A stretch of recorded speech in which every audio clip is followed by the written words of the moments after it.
Bonsoir, j'ai le plaisir de vous emmener en Bourgogne, dans un domaine qui s'appelle le domaine Jean Griveaux. Jean Griveaux, c'est un des plus beaux domaines de Vosne-Romanée, un des plus connus en tout cas. Et quelques mots donc sur le domaine avant d'attaquer la dégustation. Là, en l'occurrence, il s'agit d'un 1918. Je reviendrai sur le millésime dans quelques secondes. Alors, d'abord, Griveaux, c'est une famille de Jurassiens qui ont quitté le Jura au début du XXe et sont allés s'installer en Côte d'Or, à Vosne-Romanée. Et une des premières parcelles qu'ils ont acquises, c'est une des plus belles parcelles qui se trouve dans le Clos de Vougeot. Peut-être qu'un jour nous dégusterons le Clos de Vougeot de Jean Griveaux. Semble-t-il, c'est une merveille. Et chez ces Griveaux, Jean, qui est le vigneron de cette époque-là, le domaine s'appelle toujours Jean Griveaux d'ailleurs. Donc Jean Griveaux était à l'époque le vigneron en 78, puisqu'il a lâché les rênes de son domaine en 87. Donc là, on est vraiment en pleine époque de Jean Griveaux. Et c'est un terroir qui s'appelle les Brûlés, qu'on peut trouver d'ailleurs au Brûlés, ça dépend des vignerons. Donc en premier cru de Vosne-Romanée. Alors pour situer les Brûlés, imaginez Richebourg, imaginez le Cros-Parentoux. Donc c'est juste collé à Richebourg et c'est à l'est de Cros-Parentoux. Donc on est vraisemblablement dans un des plus beaux coins évidemment, on n'est pas sur la Romanée-Conti ni sur la Tâche, mais on est à un très très très très haut niveau de terroir.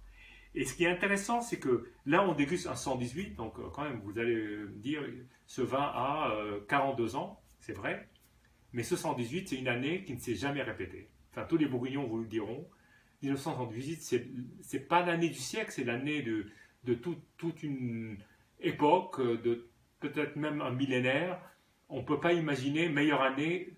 Tout en Bourgogne, il y a un alignement des astres qui ont fait que cette année-là, on va dire même les négociants qui faisaient leur petit vin sortaient des merveilles. Alors là, on est quand même sur un très très beau terroir. 42 ans, il y a toujours le risque, évidemment, que le vin n'ait pas tenu la route. On va le voir tout de suite. Ça, c'est malheureusement indépendant de volonté. J'ai utilisé un tire-bouchon à lame et j'ai réussi à extirper le bouchon d'une seule fois. Donc voilà, j'étais fier de cette opération. Alors déjà, on va commencer par la couleur. Alors pour un vin de 42 ans, je trouve que déjà la couleur est quand même encore assez soutenue. Bien entendu, on a des reflets brunâtres.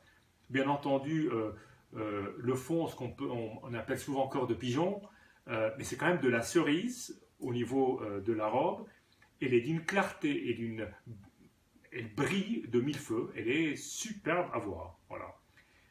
Donc moi j'aime bien encore ce fond rouge qui est assez prégnant. Alors j'ai senti de la bouteille et là je pose mon nez et la première chose qui me frappe c'est la puissance aromatique. Alors ça explose, mais ça explose et en même temps on se dit qu'est-ce qu'on va capter dans tout ça, parce qu'il y a quand même une palette. Il y a à la fois ce côté un peu terre un peu fumée, très frappant, et même un peu aubergine sur des arômes. C'est pas le végétal au sens végétal vulgaire, non. C'est vraiment un végétal très noble. Et encore un peu de cerise confiturée, baie de cassis. Alors ça c'est avant agitation déjà, c'est des voluptés. Et après agitation, alors là, on est vraiment sur des arômes beaucoup plus puissants de gibier. On retrouve la terre, mais une terre giboyeuse. Voilà, on a envie de l'accommoder avec un pisonneau ou un faisan. C'est un très très bel arôme. Il y a toujours ce côté fumé qui est frappant, hein.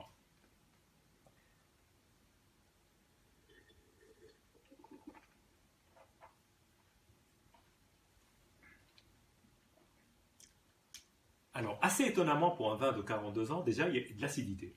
Alors, dans des vins d'âge d'un, normalement, l'acidité, elle disparaît. Là, l'acidité est là, et elle soutient encore la trame du vin.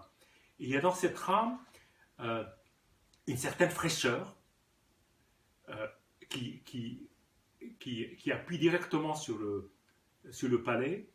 Et puis, il y a une sorte de côté cristallin, limpide, Alors, c'est la robe aussi, mais même en bouche, on a envie de dire qu'il est cristallin et limpide, et qu'il est brillant. C'est un vin qui apporte plein de senteurs aromatiques fraîches, mais en même temps giboyeuses, très légèrement giboyeuses. Il n'est pas tant animal que ça en bouche, beaucoup plus au nez qu'en bouche. Mais quelle volupté, quelle harmonie, et ce côté aubergine un peu fumé qui est vraiment frappant. J'ai encore en dégusté une dernière gorgée.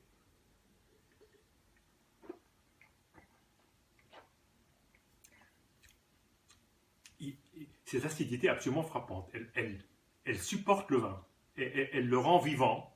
Elle le rend euh, euh, comme un objet encore qui peut encore vivre alors, de manière assez frappante. C'est curieux de le dire. C'est un vin qui a l'éternité devant lui. Voilà. Santé et à très bientôt.